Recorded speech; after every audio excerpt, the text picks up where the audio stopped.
Relax, Stanley. Your wife is downstairs entertaining guests. That's exactly why we don't have much time. What exactly is going on here? Don't say my name! Please, just listen to me. I had no idea! Liar! How could you? It was a mistake. Then explain it! Explain why she's wearing my robe! How could you do this to me? I trusted you both! Why would you do this to me? Maybe because your marriage ended a long time ago. Please, calm down. I didn't mean to! Calm down? After 10 years of marriage, this is what you tell me? I never meant to hurt you. How could you? Honestly, maybe if you acted more like a wife, he wouldn't need someone else. What? You two. Sooner or later, you would have lost him anyway. At least now he's finally happy. I didn't plan for things to happen this way. This is my house! Actually, not your house for long. After the divorce, Stanley keeps everything anyway. What? No! Oh my God. You people really don't know. This house was never his. Sometimes betrayal does not arrive from enemies. Sometimes it arrives wearing the face you trusted most. For 10 years, Vanessa Holloway believed she had built the perfect life. Not a flashy life, not the noisy social media kind filled with fake smiles and rented luxury. Real stability, real peace. The kind of life most women secretly pray for. She met Stanley when both of them were still struggling in Lagos. Back then, love felt simple. They ate roadside food together, shared fuel expenses together, dreamed together, and suffered together. Stanley used to call Vanessa her backbone, because when everybody else doubted him, Vanessa did not. She stood beside him through failed businesses, mounting debt, humiliation, and sleepless nights. When Stanley's first logistics company collapsed, Vanessa secretly sold part of her jewelry to help him restart again, but she never told anybody. That was the kind of woman she was. Quiet sacrifice, quiet loyalty, quiet love. And unfortunately, quiet women are often the easiest women to underestimate. What Stanley never fully understood was that Vanessa came from old money. Not loud money, old money. Her father owned properties quietly across Lagos and Abuja, but unlike wealthy families obsessed with showing status publicly, the Holloways believed real wealth moved silently. Vanessa inherited that mindset completely. Even after marriage, she rarely discussed finances publicly. She hated attention, hated competition, hated unnecessary display. So when her father gifted them the mansion they now lived in, Stanley naturally assumed the property belonged to both of them jointly. Vanessa never corrected him, not because she was foolish, but because she trusted him completely. And trust has destroyed more people than hatred ever will. Years later, Stanley's business finally exploded financially. Suddenly, the same man who once trekked under hot sun searching for contracts became successful. Expensive watches appeared, luxury cars appeared, new friends appeared, and slowly, humility disappeared. Success began changing him quietly. The late nights increased, the excuses increased, the emotional distance increased. At first, Vanessa blamed stress, business pressure, responsibility. But deep down, a woman always feels when another woman enters the atmosphere of her marriage, even before evidence appears. The energy changes first.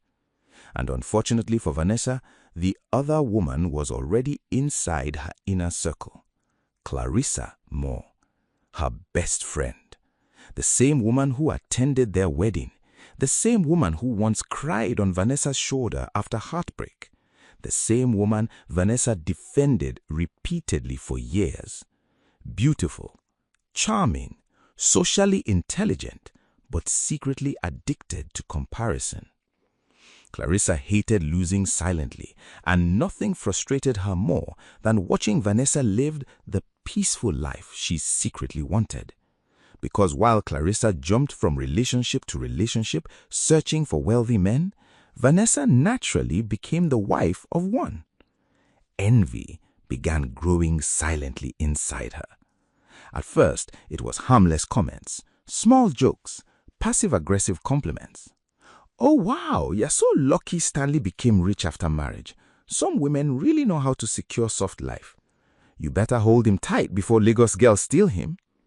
Vanessa laughed those comments off, but Clarissa was not joking. She was studying, watching, waiting. And the moment Stanley started changing emotionally, Clarissa noticed immediately. That was how destruction began. Not with love, not with passion, but with attention. The dangerous thing about emotional affairs is that they rarely look evil in the beginning.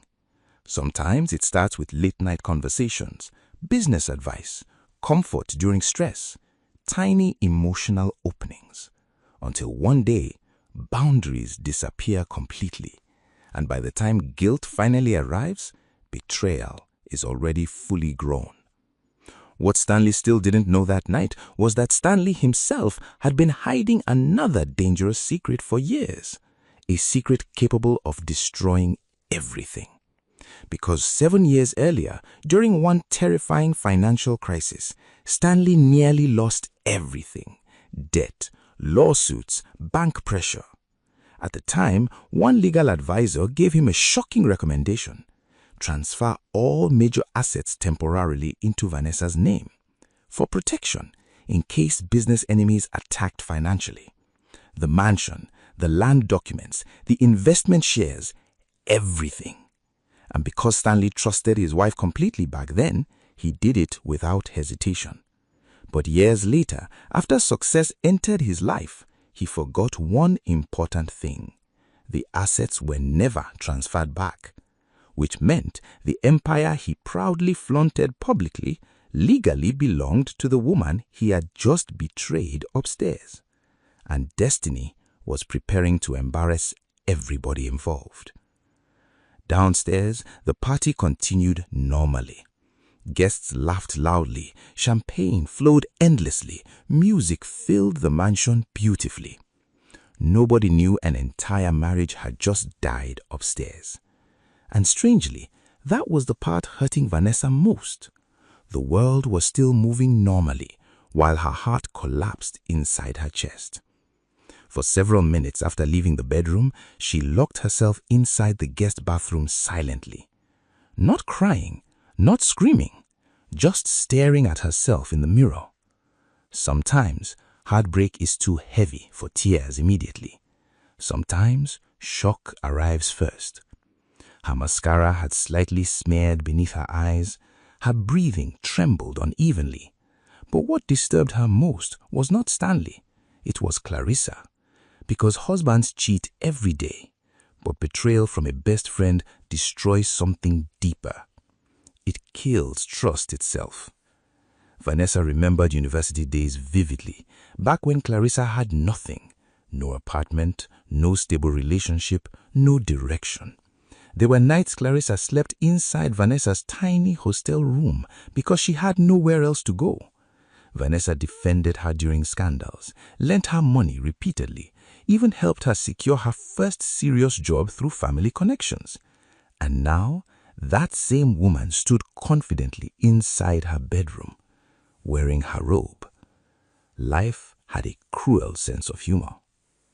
Meanwhile, upstairs, panic quietly began to grow inside Stanley, because unlike Clarissa, Stanley fully understood the danger of Vanessa's final sentence. This house was never his. At first, Clarissa still looked confident, annoyed, dismissive, like somebody irritated that drama interrupted luxury. But Stanley had suddenly become pale, and Clarissa noticed immediately. Why are you looking like that? Because you don't understand what she meant. 7 years ago, during my financial crisis, most of my assets were transferred temporarily into Vanessa's name. You're telling me this mansion belongs to her? Legally, yes. How could you not tell me? I couldn't. It was too complicated. Because Vanessa controls everything now. Jesus Christ, Stanley. For the first time that night, Clarissa became afraid. Not emotionally, financially. Because suddenly, the fantasy she fought for began collapsing inside her head. The luxury cars, the mansion, the status, the wealthy lifestyle she imagined stealing from Vanessa might disappear overnight. And Clarissa hated poverty more than shame itself. That was the real truth. She never truly loved Stanley. She loved what Stanley represented: security, comfort, access, status. The affair itself had started almost 1 year earlier during one business trip to Abuja. At least, that was the lie they both told themselves later. Because nothing about betrayal is truly accidental. Not the messages, not the flirting, not the emotional intimacy, not the secret meetings. People cross lines slowly first, then suddenly. And Clarissa understood male weakness extremely well. She knew when to act vulnerable, knew when to flatter ego, knew when to make powerful men feel admired. While Vanessa brought peace, Clarissa brought excitement. And immature men often destroy peaceful women chasing temporary excitement. At first, Stanley resisted emotionally. Guilt kept attacking him, but success had already poisoned his discipline. The richer he became, the more entitled he started feeling. Soon, secret hotel meetings became normal. Late-night calls became normal. Lying became normal. And the most dangerous part, Vanessa still trusted both of them completely. Sometimes, Clarissa sat in Vanessa's living room laughing with her after secretly leaving Stanley's hotel hours earlier. That was the level of betrayal involved. Meanwhile, downstairs, guests slowly began noticing tension spreading through the mansion. Vanessa had disappeared, Stanley had disappeared, Clarissa had disappeared. And rich people love gossip almost as much as poor people, especially Lagos elites. Whispers slowly started moving across the room. Then suddenly, the staircase steps appeared. Vanessa, descending slowly, elegant, composed, terrifyingly calm. Everybody turned immediately. The atmosphere changed instantly. Because women who cry publicly after betrayal are understandable. But calm women frighten people, especially guilty people. Vanessa reached the center of the party floor slowly, then picked up a champagne glass peacefully. Stanley rushed downstairs immediately behind her, panic visible across his face. Clarissa followed too, trying desperately to regain composure. But it was already too late, because Vanessa had finally stopped protecting everybody involved. And once quiet women stop protecting you, disaster begins. Is everything okay? Actually, I think everybody deserves honesty tonight. Vanessa, don't do this here. Interesting. Now you suddenly care about embarrassment? You slept with my husband in my house. You don't get to use the word dramatic. The atmosphere inside the mansion changed completely. Moments earlier, people were laughing, taking pictures, celebrating Stanley's success. But now, the same guests stared at him with the uncomfortable curiosity people reserve for public disgrace.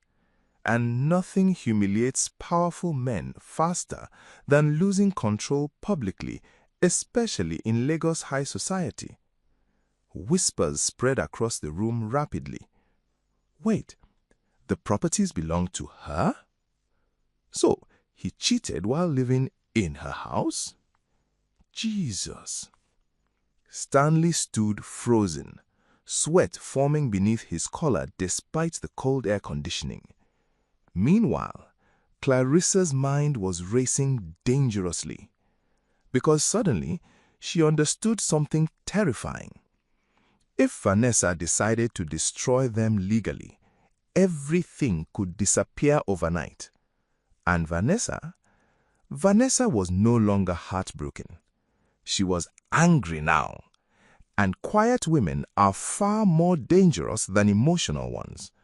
Because once a quiet woman stops crying, she starts calculating. For years, Vanessa ignored small warning signs, late-night calls, emotional distance, the strange tension whenever Clarissa visited. But trust made her blind. Now every memory replayed differently inside her head. Every suspicious moment suddenly made sense. Every lie suddenly connected. And worst of all, she remembered defending Clarissa repeatedly when other people questioned her character. Sometimes, betrayal feels less painful than stupidity. Vanessa hated herself for trusting too deeply. But what nobody inside that mansion understood yet was that Vanessa had already suffered silently long before discovering the affair. Because deep down, she had felt emotionally abandoned for almost 2 years. Stanley stopped touching her properly, stopped listening properly, stopped seeing her properly. She became furniture inside her own marriage, useful, present, ignored.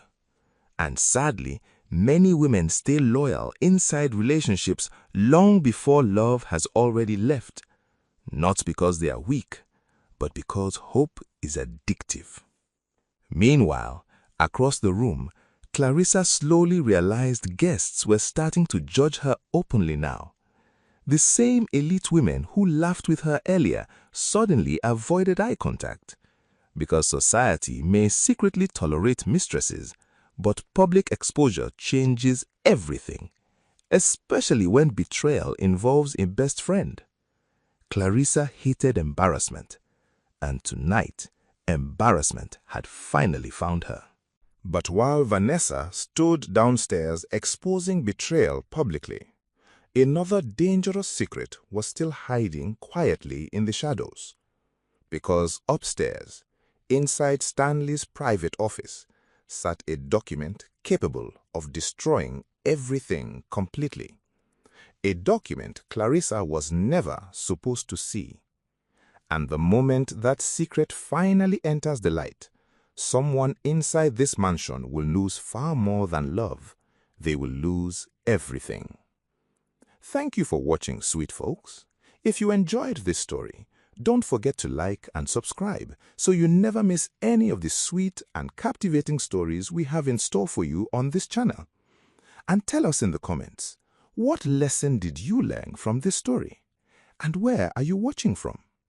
Your voice truly matters to us here. Stay and enjoy more beautiful stories on this channel. We remain the #1 sweetest African folktales. Love you, sweet folks.